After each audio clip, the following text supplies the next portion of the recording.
After you get the skull down, I would say the next more challenging part is probably the pelvic girdle. There's a lot of little pieces off of them, but also the part that's tricky is that they kind of twist. So they'll start flat and then they kind of angle in. Another thing that's interesting about them is you can tell the difference in genders between the two. So out of these two, one of them can fit a baby through there and one of them can't.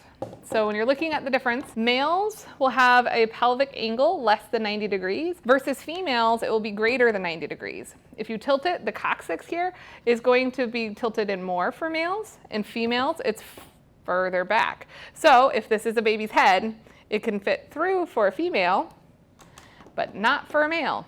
I did have a student do this once where they actually flattened it out and do this. Babies don't do that. All right, so then we're gonna dive into some specifics with this one and name a little bit more of the parts. All right, let's take a closer look at this pelvic girdle. And so I'm gonna split it apart. And as we're looking at it, what we actually see here is multiple bones interacting. Our setup here is showing that last lumbar vertebrae. Then we have the sacrum, and then the coccyx. So sacrum and coccyx are basically a bunch of vertebrae that fuse together. We have sacral foramina, which are the holes throughout here, and the coccyx is the curled part down here. As we look at it from the back, you can see how we're having that sacrum articulate with the ilium. So we have three bones here: ilium, ischium, and pubis.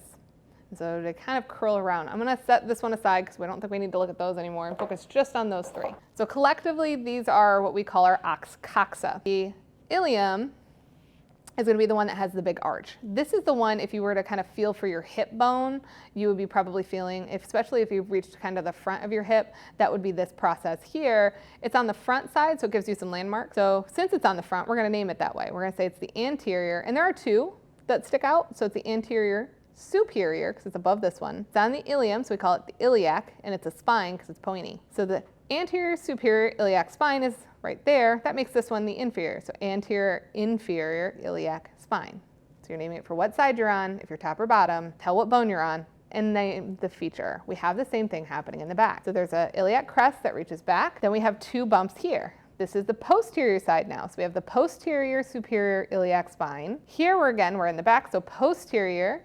Now we're on the bottom, inferior iliac spine. So landmarking, that kind of helps you figure out front to back. Another trick that I use for figuring out front and back is right here, the ischium is my tuchium. This is a trick I use. So the ischial tuberosity is the rough patch that you feel. So when somebody sits on your lap, you no longer say, oh, you have a bony butt. You say, oh, you have a rough ischial tuberosity. Use language, it helps it stick. There are two rami, and basically rami is whenever things are at bones. So you have the superior and inferior here. And you see that same thing here with the pubis. Pubis is going to point towards the pubic region. We have a superior ramus and an inferior ramus. These bones all merge together. So the ilium, the ischium, and the pubis really kind of look like one thing, and they're all going to help make up this socket. This socket's called the acetabulum. It actually means vinegar cup if you translated it. And this is where the head of the femur will sit to make that ball and socket joint for our hip.